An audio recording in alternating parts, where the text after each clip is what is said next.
Hello, everyone, and welcome to today's webinar, Walking in Their Boots, Seeing Safety from the Frontline. A recent study by the incredible team at Sentis, involving over 59,000 participants, revealed a significant disconnect between leaders and frontline workers. So today we are going to explore this critical issue, and to help us do that, we have the privilege of hearing from Dr. Brett Solomon, the Principal Consultant at Sentis. Now, Brett specialises in organisational culture transformation and leadership effectiveness. In today's session, Brett will delve into the dangers of leadership, being out of touch with frontline experiences, and share strategies to bridge this gap. We're very excited to have you all join us for this insightful discussion on enhancing safety, wellbeing, and productivity in the workplace. Now, today's webinar will be recorded, so I can send it out to everyone after for those that cannot attend. And of course, we'll have an interactive Q&A session to tackle your specific thoughts and questions. We encourage you all to be as interactive as possible as well. So without further ado, please, let's welcome Brett. Well, good day, everyone. It's an immense privilege and a joy to spend some time with you today. And I'm just really looking forward to kind of looking at these concepts and discussing them. I so appreciate Christina's approach, because I have done many webinars where I'm the only one speaking and I get bored even listening to myself. So throw the questions, join the conversation. Let's make it not only fun, but informative. Let's bring it to where we are at. Let's make it practical. And if we don't get to your question during the process, then we'll tackle it at the end. And yeah, so let's go on this ride of discovery and to be stirred and stimulated on how we can be more effective, not only as leaders, but also as champions within our safety community. The fact is, I am sitting in Mackay right now, and I do want to just take a moment to have an acknowledgement of country, because it is always fitting. And so at Sentis, we acknowledge the traditional custodians throughout Australia and recognize their connections to land, waters, and community. We acknowledge the traditional owners of the land on which we meet and pay our meet today and pay our respects to elders past and present. We extend that respect to Aboriginal and Torres Strait Islander peoples here today. We do this because we value Aboriginal and Torres Strait Islander history, culture, and knowledge. Yeah, so as you can hear, I have a very distinct accent. I'm fresh off the experience coming from South Africa, and it's so wonderful to see the different dynamics across the world, and particularly within a Australian context. And I've really been so fortunate to work with Sentis in a variety of capacities and different roles for around 10 years now. And Sentis has been around for 20 years. We've worked with over 500 companies in 40 different countries. And just in my own role, it's been such a joy. The other day I was out in Roma. Last weekend I was in New Zealand. Our head of sorry, I've just gone blank there, of client solutions, he's in America right now, just below the Arctic Circle. And just to have this, this footprint, it's just been such an immense privilege. But I think what I enjoy most is stories like what I'm going to share with you now.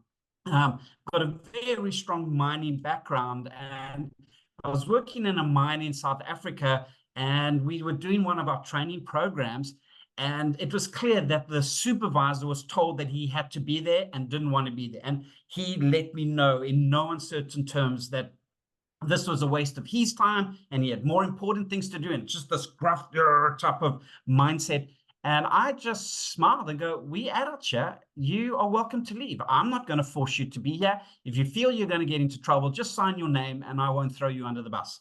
And, I suppose I've got to be here. And I go, well, it's up to you. Stay. And anytime you feel it's boring, leave. And anyway, he stayed for this first session and we had our break, and I was surprised. He came to the second session and we went through the course of the day, but lots of resistance, lots of attitude. And anyway, we took, the end of the first day, and it happened to be a 2-day program. And then he came to the second day and he was a lot more open, a lot more receptive. And that was our module 1. And then we had a module 2, which is about 2-3 weeks later, which is the leadership side of what we do. And I'll never forget it, because there was an elderly gentleman. He was in his late 60s. I was surprised that he hadn't retired. And so he calls me aside, and we're in this passageway. So it's a long passageway, and there's a lot of other miners walking around, and we're in the passageway, and he starts to talk to me. And this elderly gentleman, he breaks down and he starts to cry. Now it's awkward. I go, oh, I don't really know what to do here. And I go, sir, what's happening? He says, Brett, you won't believe it. I took these concepts that you shared with us, and I started to apply it. And not only is it working here at the mine, but I've got to be honest, for the first time in over 30 years, my wife, she loves me. My grandkids want to spend time with me.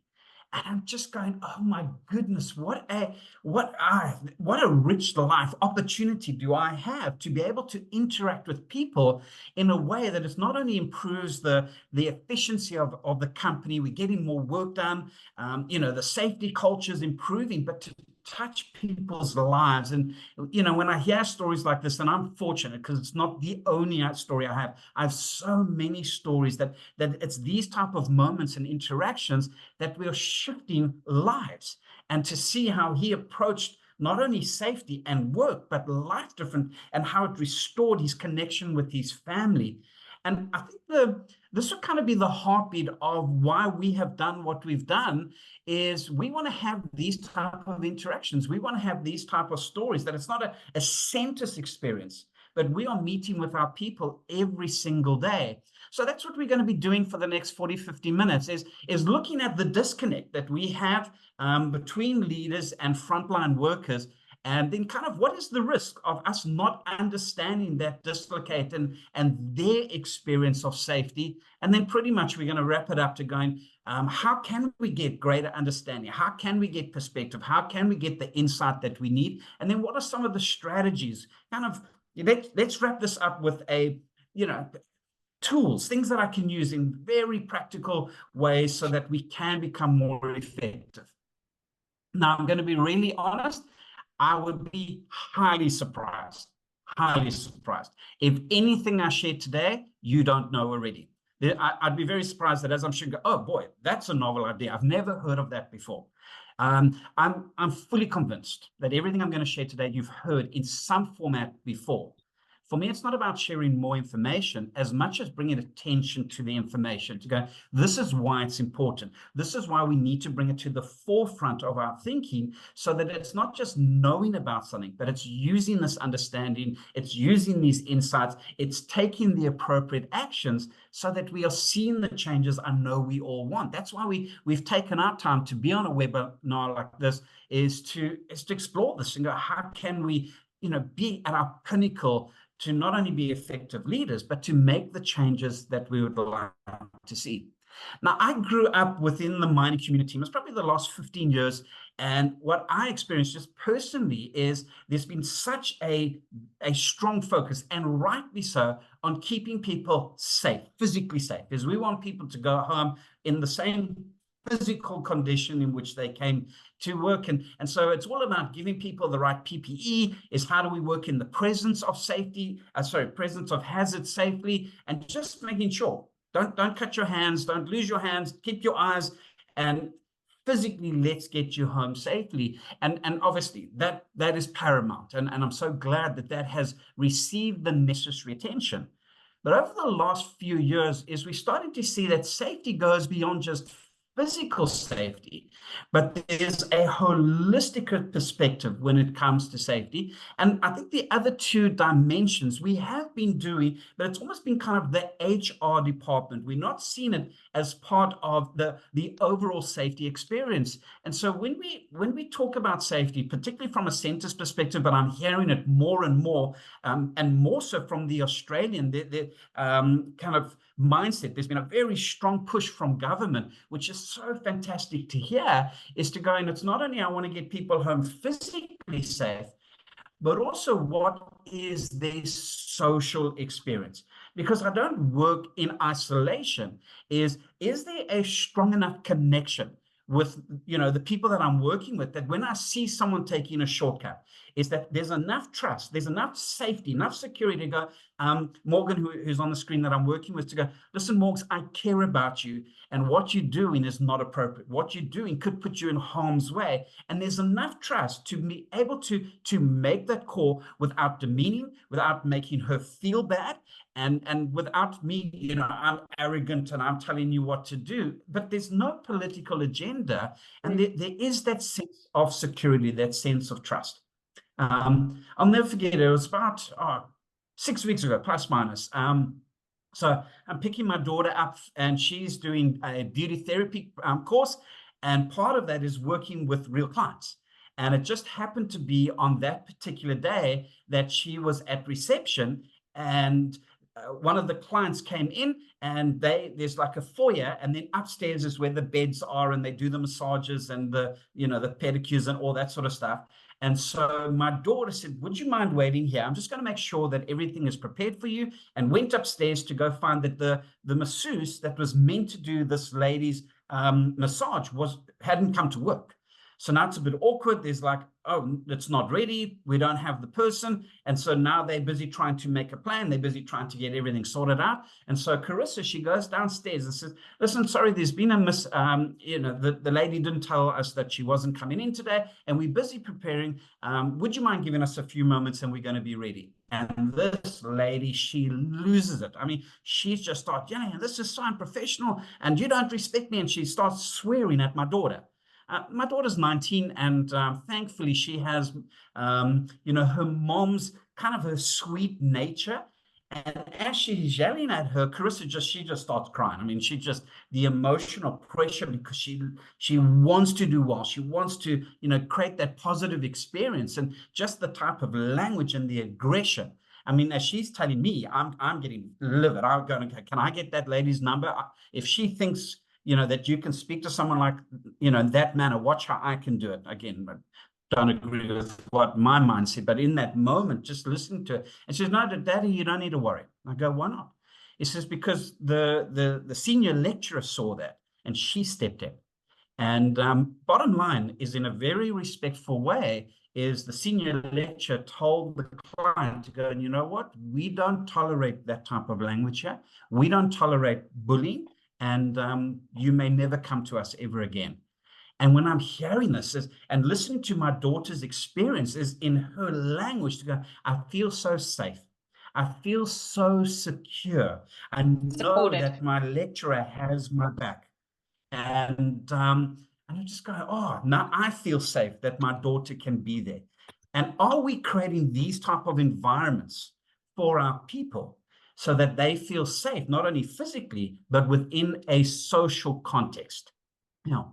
Then it's not only just social. The fact is, all of us do this. When I drive to work, I don't just drive and I'm going through the mechanics of driving. I'm having an internal conversation in my head.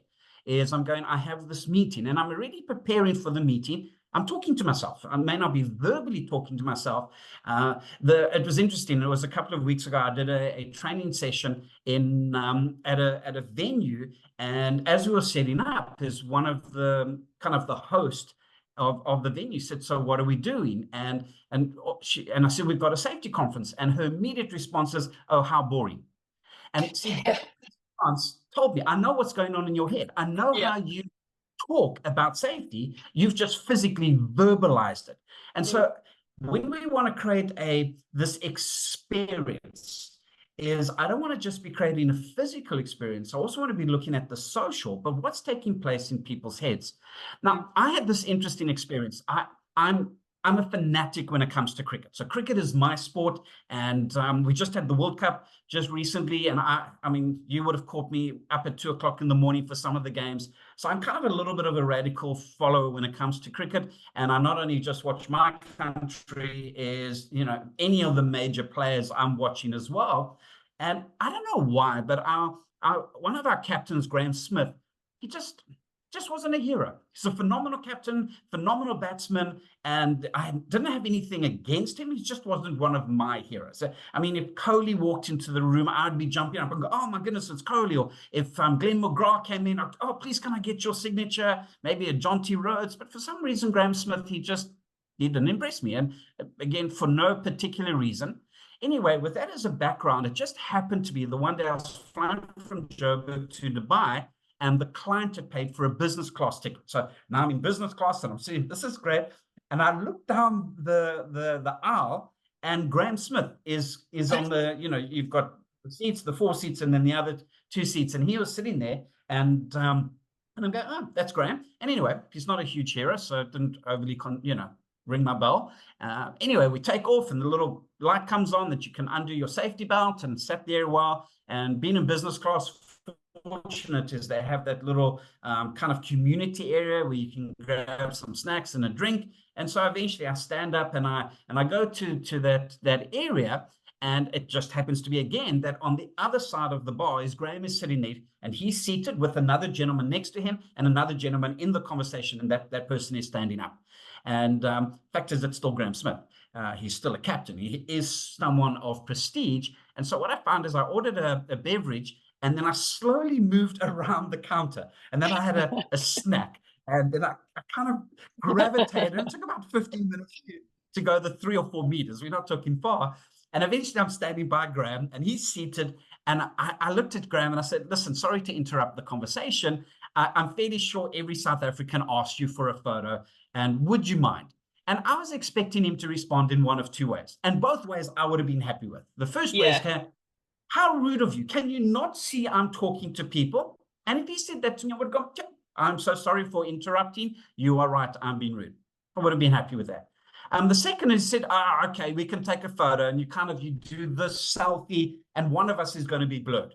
And if he did that, I would have been happy. But what he did really, he caught me off guard, because I wasn't expecting this at all. The moment I said, would you mind if we take a photo together? He jumped up, and as he jumped up, he put his hand out and he said, what's your name? And I was kind of like, trying to remember my name. I was going, it's Brett. And he pulls me aside, and he says, listen, Brett, it's great to meet you. He passes my phone to the gentleman that was standing. He said, would you mind taking a photo of me and Brett? And in less than 30 seconds, he said my name 3 times.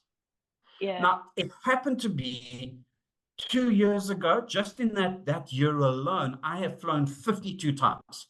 I mean, it's an extensive amount of travel. In my, 30 years of doing this type of work, I have flown countless times. I have interacted with tens of thousands of people. And you know what? In 30 years, when it comes to traveling, I don't remember any of them, not once. I don't remember the captain who's flown the plane. I don't remember the stewards. I don't remember the passengers next to me, unless they were my colleagues. But I'll never forget that moment. Yeah. Never forget it. And so what I realized is that daily I'm interacting, I'm bumping into people, but I'm not having a moment. I'm not having an experience. And I've gone from where Graham was someone I knew, he was a captain, to now I go, if anyone talks badly about Graham in my presence, they're going to get reprimanded. And there's been this radical shift, and he did it in less than 30 seconds. And I think it's how we want to be looking at this presentation, is to going, we have the privilege, what a privilege and a joy, an opportunity, not just to send an email, not just to send an SMS, not just to do a safety walkabout, because everyone does that, but to go, I'm going to send an email with a manner, in a tone that's going to create an experience. I'm not just going to do a safety walkabout and tick, I've done it. I'm going to go, this is an opportunity for me to create an experience, to connect, to build relationship, to get understanding, so that we create this trust and the safety. Is that, 30 seconds, took the photo, and then I walked back to my seat. But something had taken place here. There was a shift in my mindset towards Graham. There was a shift in my heart and my attitude. And to go, how do we shift the thinking, the internal dialogue people have towards themselves, towards the company, towards our leadership, and obviously in the context of this webinar, towards safety. And that's where the win is. So it's because of this and these type of dynamics, Sentis has been doing research most probably over the last decade, probably around 15 years, in different areas. And in particular,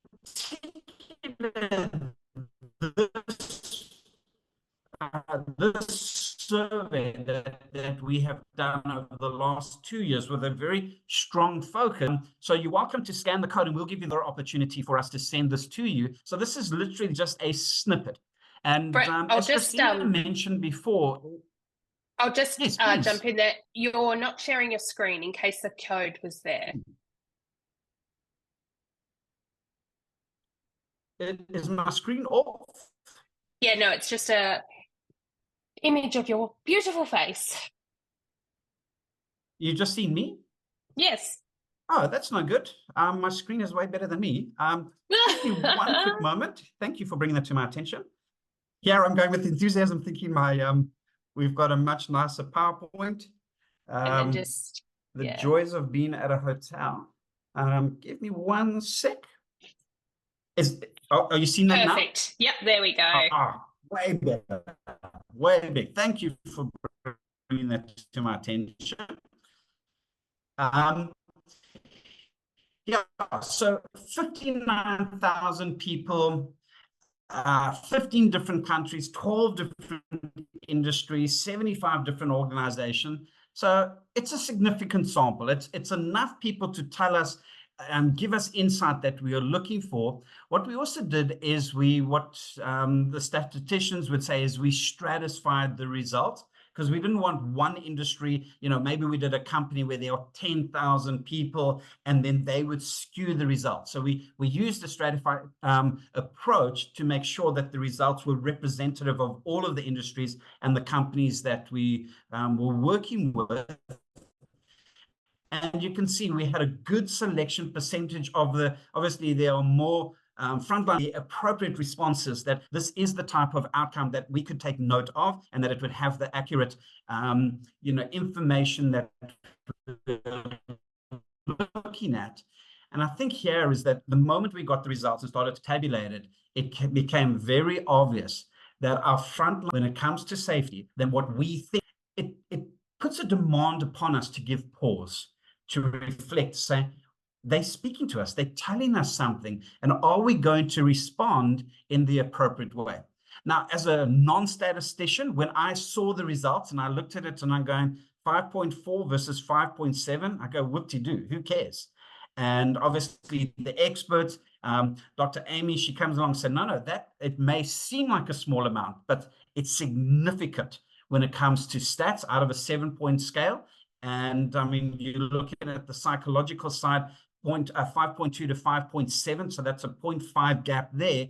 And again, my brain goes 0.5, who cares? And they go, no, that's noteworthy. It's like driving with a flat tire.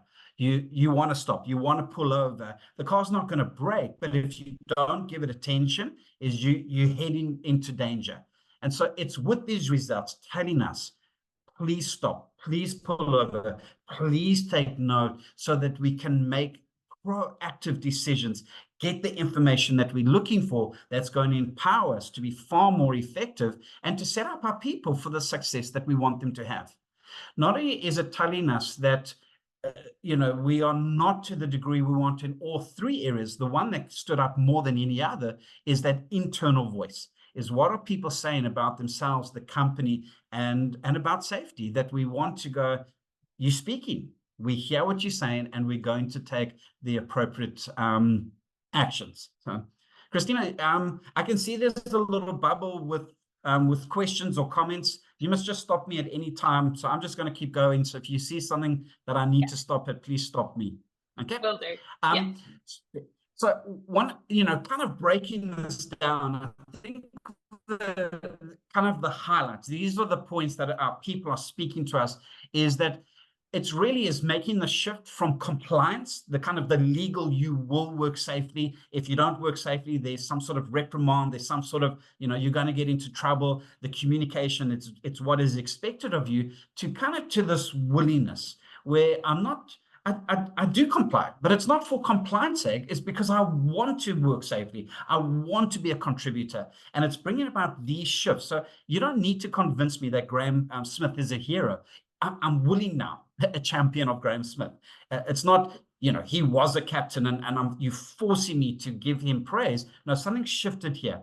And that's really kind of the process we want to be on, is our leadership creates a willingness within our people that they are also not only working safely for themselves, but become the ambassadors, the champions of safety.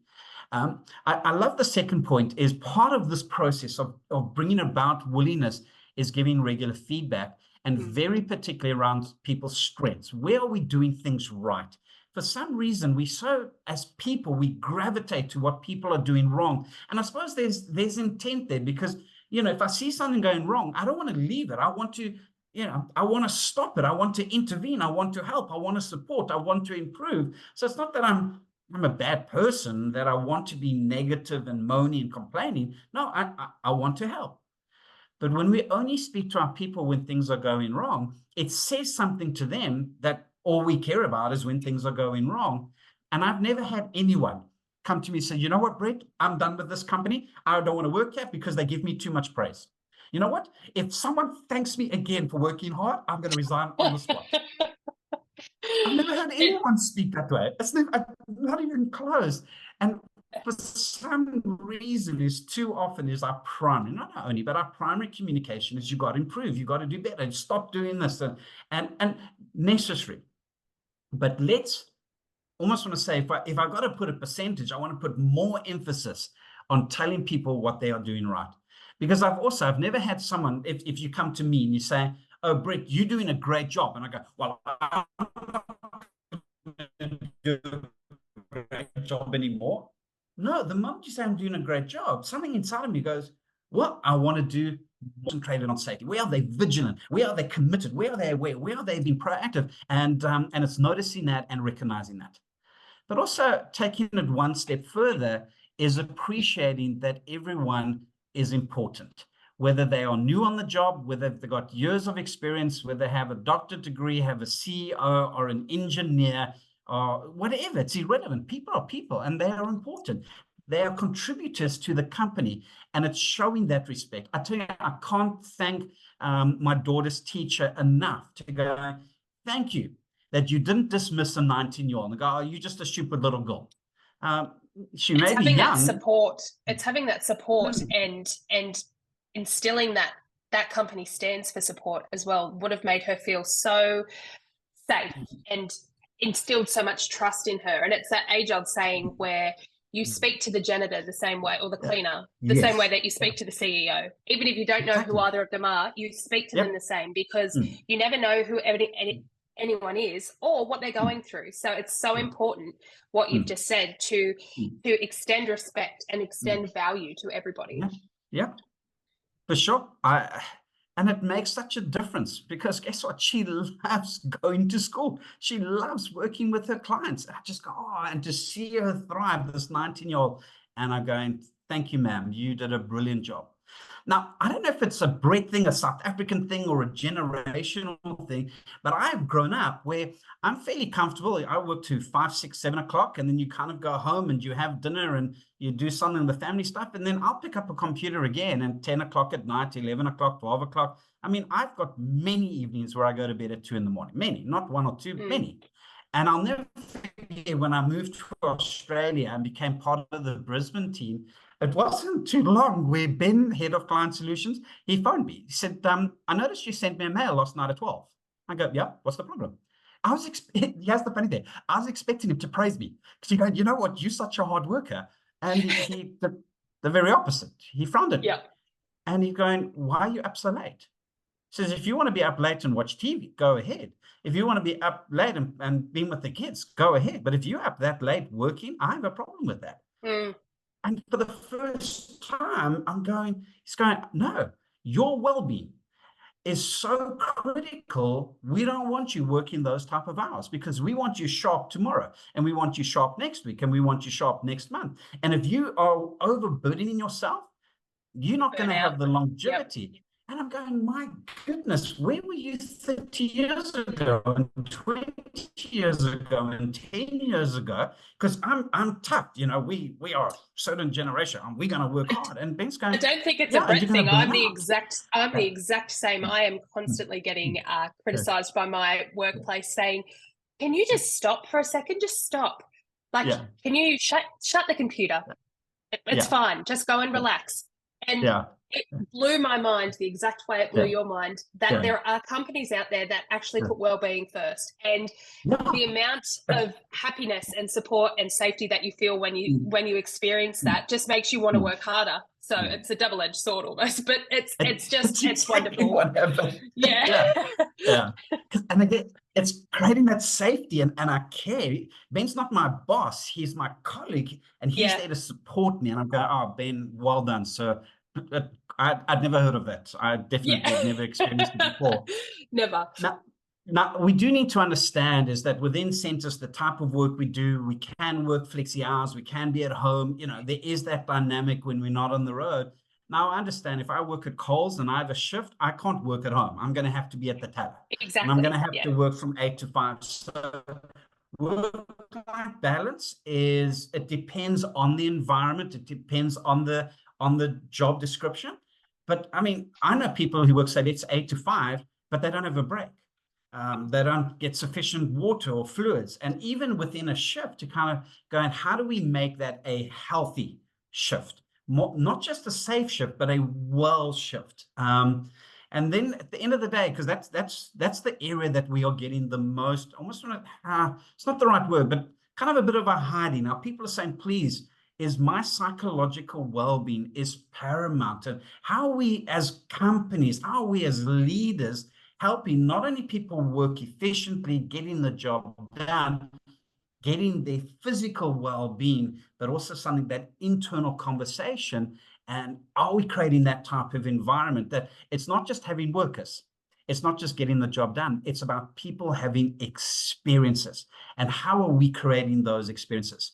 So here's the challenge. I'll never forget it. Coming from South Africa, it's very common for us to have a domestic worker.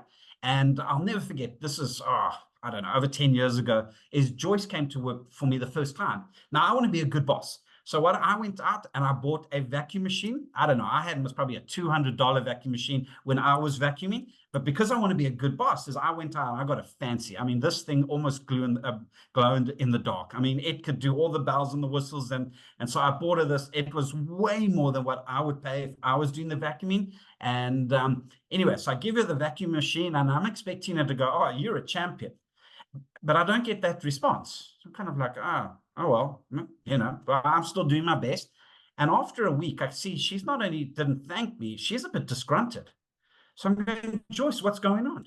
She says, do you know how heavy this thing is? And I'm going to go upstairs. It's got all the bells and whistles. Do you know how heavy the bells and whistles are? I've never thought about it.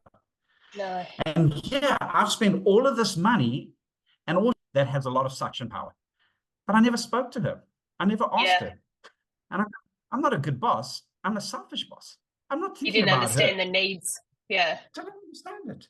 And that's why we want to connect is, when she got a lightweight, high suction power, easy to maneuver vacuum, not only was she happier, not only did she do a better job, there was this sense of vibe. Yeah. And I'm going, when we don't connect with our people, when we don't have that insight, is we harm relationships. And we go, but I didn't do anything wrong. But the other side, I didn't do anything right. Is I wasted money, absolutely wasted money. And how many times are we making decisions without having the appropriate insight from the people doing the job? It's assuming everything and a lack of communication, and it's just a storm in the making, isn't it? Yeah, without a doubt. So we've got a couple of minutes left, and before I get into we've got 4 main areas that I would like us to focus on. Is obviously there's a high probability that our findings will be relevant to your organization. And that you can take exactly what we found and apply to your organization. And you are welcome to use companies like us to go in. Maybe you want to find out where are you in your maturity, in the health of your organization. And if you don't want to use a company like us, I'll get to this in a moment, Christina. So is just do a survey. Just talk to people, find out where they're at so that we can journey with them. So here are the 4 areas that we're just going to spend the next couple of minutes on. So the first is, how do we create this culture of psychological safety? Just want to give a couple of ideas. Then, just like Joyce, I needed to spend time with her, speak to her, and find out. So how do we use our time? Getting the input, finding out what is important to them, what is the best way of approaching that, and then how can we break down silos. So we've got around 20 minutes just to quickly just work through some of these thoughts. So around the psychological safety is just this one's hard for me because she's a lady, daughter 19 years old, so there's still that teenage transition stage, and there's certain things that setting her up for life. And now it's uncomfortable because I don't want to pry, but I do want to know, because knowing allows me to empower her. Knowing allows me to support her. And I realized the reason my daughter isn't telling me some of the awkward, uncomfortable things is there's not enough trust. And I have to go out of my way to build that connection that she's willing to talk about uncomfortable things like pressure for drugs or cigarettes or drinking or sexuality. And to have that as a father-daughter, it's not say, well, I've got an open door policy, to which I respond, who cares? It's about how many people are coming into your office, how many people are opening up and being vulnerable and having those conversations. And as the leader, I'm responsible for that. The whole notion is my daughter must come to me is foolish. Likely it's going to happen unless it's a crisis. It's my job or it's to too reach late. out. Yep, that's the other side. And so I constantly want to be thinking, if I'm not getting the input, what do I need to do? And sometimes we expect our employees to take action. We expect them to be the initiators. And I'm going, no, that's why I'm the boss. That's why I'm the leader. That's why I'm in charge. It's my job to do that. And I've got to be intentional. This stuff doesn't just happen. You look at anything in life. Life does not improve by itself. By itself, I can't believe it. My garden, I don't know where it comes from, but it gets weeds all by itself. They magically appear. My car, all by itself, gets dirty. I put it in the garage. I do nothing. I go away and I come back 2 weeks later, and the car is dirty. My clothes get tighter every time I wear them. I love it. And for us to think if we don't do anything about it, it's going to improve, is foolishness. Going, no, my car needs to be washed. My garden needs to receive attention. My people are far more important than my garden and my car. And what am I doing to invest and create that environment where people can talk and can be open and be vulnerable and share without any sort of, feel that they're going to be marginalized or rejected or even get into trouble. One of the things, and I hope this is okay for you, that we've been personal. One of the things that I've tried to help, my daughter navigate is to go, I don't care what your feelings are. Your feelings are your feelings. So I'm not going to judge your feelings. You can be livid. You can be angry. You can be just infuriated. And you know what? It's okay. Because now, what you do with those feelings, for me to go, well, you shouldn't feel that way. Well, what do you do? Because I do feel that way. And it's hard, because what am I trying to do? I'm always trying to improve. I'm trying to, well, you shouldn't feel that way. You need to grow up. And I'm going, now I'm not being a father. I'm not connecting. I don't know what I am, but I'm not being effective. I am. I'm being a jerk. I'm trying to find a nice word, but that's pretty much, I'm being insensitive. and I'm harming the relationship. And I can't believe, now I'm not a perfect dad, please, I don't want to create that impression, but there is something about I value and appreciate. It doesn't mean I agree, but I appreciate where you are at. Yeah. And you are safe. Now, again, what you do with those feelings is a different conversation, but I'm not going to go to that conversation before I acknowledge how you feel, where you're at. And sometimes it's not always just, I'm in a great place. I'm exuberant. I'm excited. I'm positive. That's also fantastic. And it's just, you safe. Wherever you are at right now, it's okay. And where you need help, let's talk about it so that we can move on to get the outcomes that we are looking for. So, can I just, out of pure curiosity, come to this? We've just got a little bit of a poll here. And Christina, can you see the poll? Because it seems that I've lost my screen in the way that I normally would have it. Yeah, no, I've got it here. Yeah, so our first question that we threw to the audience was, how would you describe the amount of time you spend in the field? And the majority of our audience are saying, I spend time in the field for meetings, observations, and other formal activities. And only 7%, which is the lesser of our options, is hardly any time at all. Yeah, awesome. So, I love it when I hear these results. And if you're in the 7%, welcome to life. I get that. Our lives are busy. But I think this is the shift that I've made. And again, I'm not perfect. I really want to make that clear, is to have a difference in my mindset. We are all busy, but where am I investing my time? To go in meeting with people, connecting with people is not a cost, because that's how I used to see it. It's an inconvenience. I've got my work to do to realize, no, connecting with people, getting their perspective, it's part of me becoming effective. It's not wasting my time. It's going to give me maximum reward, benefit. And so I'm not losing half a day to connect with people. I'm not losing an hour. I'm gaining by making that investment. And the flip side is, if I'm not getting out, if I'm not having those communications, what am I actually losing? And so it's seen, there's a different shift. And for those of you that are doing it already, let's keep doing it with intentionality, and not only to go through, I'm getting out and I'm doing my meetings, to go, no, here's an opportunity. When I have a meeting, I'm going to connect. I'm not just going to go through an agenda. Anyone can go through an agenda. Just send me an email. Yeah. No, I'm going to connect. I'm going to shift attitudes. I'm going to draw people into my leadership. And now we and that's what the cricket leader did. That's what the cricket leader did to you. Yep, when you met him, he could have just ticked a box and took the photo, but he switched that mentality within you by saying your name 3 times, and he changed your perception of him. Yeah. I can't stress this enough. What a joy, what a privilege, but also what a responsibility. I can't be flippant in how I send that SMS. I can't be nonchalant in how I send out an email, because all of this is sending a message. And I go, is it sending the message that I care about you? You are valuable. You are important. You make a significant difference. And how you approach safety is not only going to save your life, but it can have an impact on the people around you. Every communication, we want to be doing that.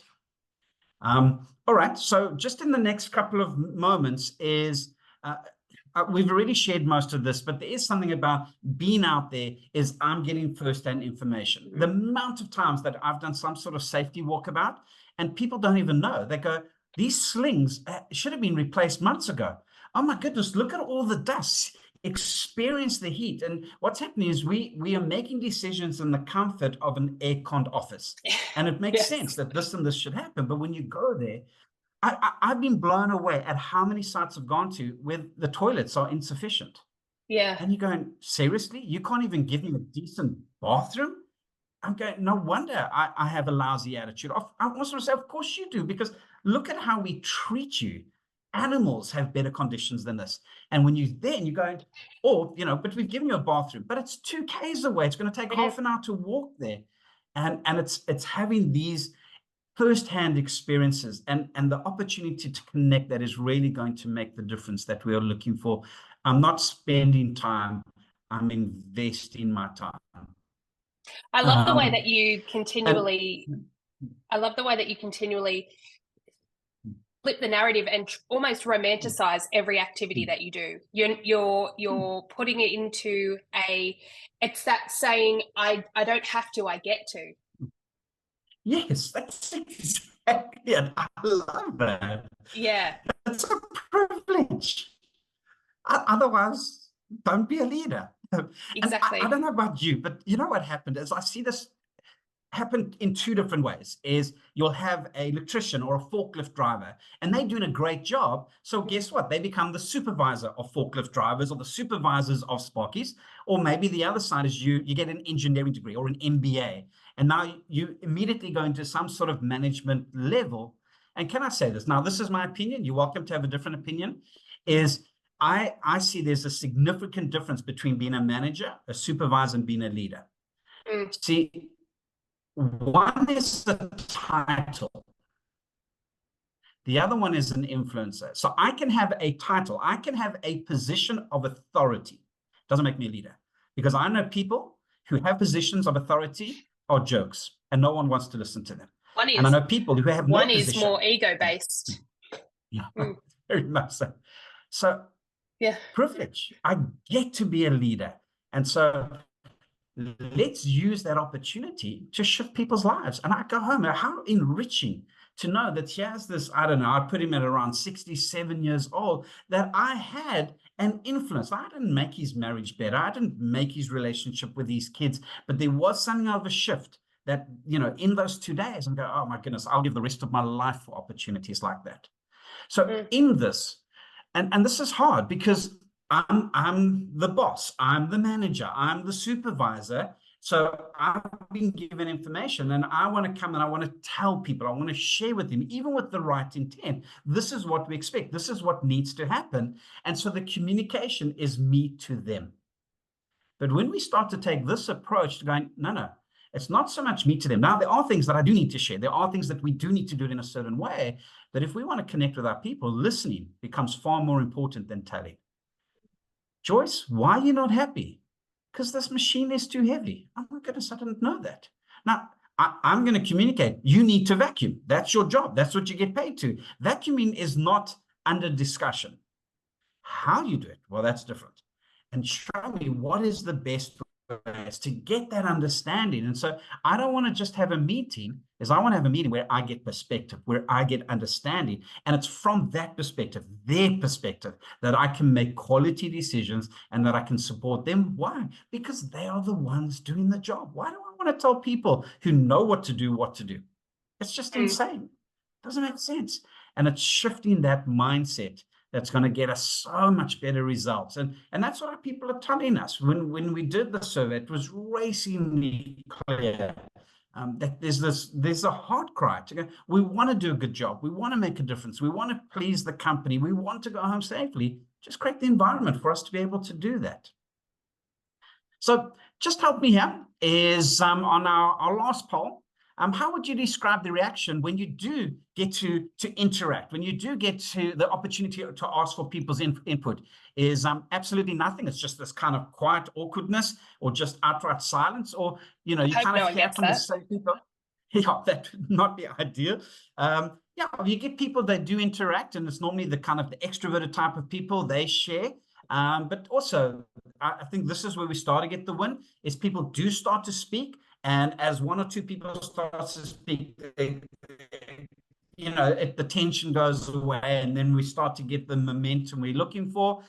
Or you've got a great team and you don't even need to open the meeting, and that everyone is involved and there's a sense of energy. So I'd like to hear, where are you within your organizations? So far, the majority is saying it's slow to start, but once someone speaks, the others tend to get involved, sharing ideas and opinions. I personally find that in my working life, I find that is the majority of times in my experience. It takes that one person to put their hand up and speak for others, and then others get the courage. Others get the courage to say, "Oh yeah, no, I agree. And but close, I don't know. Now in the lead, I hear from the exact same people every time. Luckily, nobody has So said nothing. I get crickets. yeah, yeah. That's whether you get that kind of awkwardness, don't know what to do. Yeah. And I do need to say this is it may not come across this, but I'm a massive introvert.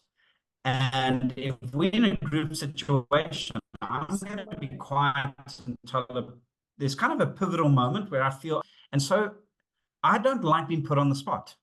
And there is something about having people not always jump in, and that's okay. That's also respecting different personalities, different confidence levels. But if I'm never speaking and you never get in my input because I'm clever, I've got some great insights, and I stay silent the whole time, there's a concern. There's something wrong. Yeah, then, because I'm walking out of the meeting, two things are happening. No one cares about my idea. I feel like a robot because I'm just being told what to do. And then eventually you get tired, you get disgruntled. So you want my opinion, but also in a healthy way. But then the real issue is wherever we are in this is, am I comfortable? So I don't need to be the first person to speak, but I do want to be comfortable. I do want to be psychologically safe that I can raise my opinion. I can put my hand up. I can share my idea, and I could have a poor idea, but I want to celebrate the fact that I was able to share it. I can disagree totally with someone, but the moment they share, it's go, oh, thank you for that opinion. Thank you for that insight. Can we consider other ways of doing it and explore other ways? I don't always have to do what someone says, but it's creating that sense of safety that people can share. And not only that they can, we want them to share. We want the insights, because it's with that understanding, that perspective is, again, we can make quality decisions and we can support people where they are at. All right, so I see we've just got a couple of more minutes left, so we do need to take this to our last area. And I was shocked. I just came back from a trip just over around 6 weeks ago. Massive multinational company. Their project is in the trillions of dollars. It's not billions, it's in the trillions. It's just astronomical, and all across the country. So it's a multinational, and we went and did a survey at a variety of sites. And on the one site, I was petrified because there were people driving in the bucket of the front-end loader while having lunch. You've got all of this heavy machinery, and there's a kid on the ground playing marbles. And I'm going, oh, okay, help, stop. It was just like, this is an incident waiting to happen. Yeah. And to be honest, it didn't surprise me when they had multiple fatalities. They didn't have one, multiple. It's happening on a regular basis. And I'm going, I wanted to go to the sea and say, you're dead in the water. There's no hope for you. Thanks for the opportunity, but the only hope is if you stop working. Then I drove in a car and went an hour away and went to another site. Completely different. Firstly, there was security. I couldn't enter the site without having to go through an induction, without making sure I had the right PPE, without going through the right processes and signing in. I was then met by a safety supervisor. Everything was immaculate. The storekeeping was immaculate. The processes were immaculate. The sense of vigilance and focus, the way everything was done. I'm just going, is this the same company? And I'm going, how's it possible? Yeah. And you know why? Is this gentleman had come from another company where they had immaculate safety processes. He was trained. He had this mindset. And I'm going, but why aren't you chatting to the gentleman down the road? And you've got, and the sad thing, it really broke my heart, is when I spoke to the gentleman down the road, he was he was devastated for the fatalities, but also had a sense of loss. He's got, I don't know what to do, and there's no one to help, and there's no one to support. And I'm going, there is an hour away. But there wasn't talking, and it was just so sad. And where this is our reality is going, what do I need to do as a leader to create collaboration, to sharing ideas? Where is this working? How can we learn from one another? But not only, where is it working? Is if I'm struggling, can I raise my hand and go, can you assist? Do you have a process for us? How are you doing the PPE? Because I can't get PPE. Where are you getting these resources from? How are you getting this type of support? And it's just breaking it down where we can be ourselves, but also stir one another to vigilance, to excellence, and in a culture where there's no blame, but of absolute care.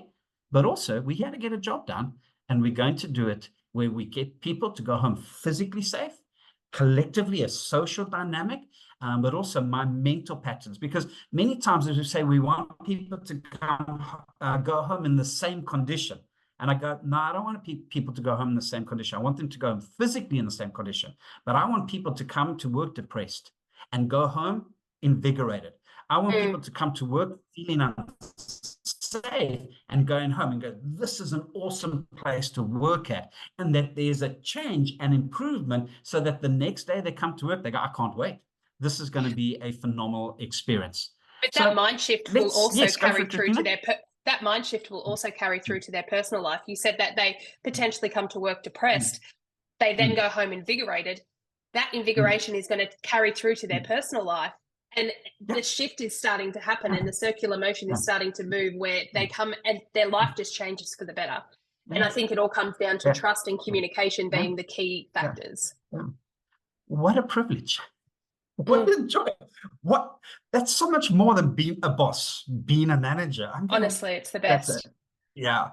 So maybe just the last thought from my side is it would be the third point is I do hear this is the executive was here and didn't have PPE on. The executive was here and didn't follow the rules and regulations. That when we do go on site, we must be stellar when it comes to our example. We follow the rules. We display the very thing we're expecting of our people, because when we arrive and we don't wear our PPE, when we don't follow the rules, when we don't go through the right processes, we're just saying, this is a joke. We're not serious about this. And so if I want to have that authentic connection, I have to be demonstrating, but also understanding there's something of I don't need to fix this tonight. But everything I do today is to fix it. I don't need to solve it tomorrow, but everything I do today is to move us forward and to have that intentionality. Every SMS, every email, every meeting, every walkabout, I'm intentional to see the change that I would like to see to make that connection. So that 1% better every day in everything you do. Yeah, I love it. I love it. Yeah. So to wrap up, how can we be more effective? Create the safety culture, is invest our time to build those connections, and in that opportunity to get people's insights, and let's support each other. And where this cross-functional, I still am blown away with the internal competition between maintenance and production in the mining community. I'm going, surely we could have solved this 20 years ago, 10 years ago, 5 years ago, and it remains to be a struggle. Can we just get everyone in the room? Let's find a way to understand the demands of production, but it needs to be to meet that. You've got to have machines that are properly maintained and equipped, and let's find a schedule. And when something happens and the schedule can't be met, how do we deal with that? And just chat. And I just, that one's for me is still a mind blower, because within realities, we can solve that a lot better than what I'm seeing. And hopefully, if you're in the mining industry, you're not having that struggle, but I do see that on a regular basis. So from my side, I will be hanging around to answer any questions because we have gone a little longer than I want to. But if you would like to receive this report, just feel free to say yes. And Morgan, an absolute champion when it comes to our marketing team, she will definitely make sure that that you receive this. And from my side, thank you that I'm just able to share some ideas. And I know nothing I said is new to you. I know you are champions in that, and I just want to come and encourage you to keep doing what you're doing.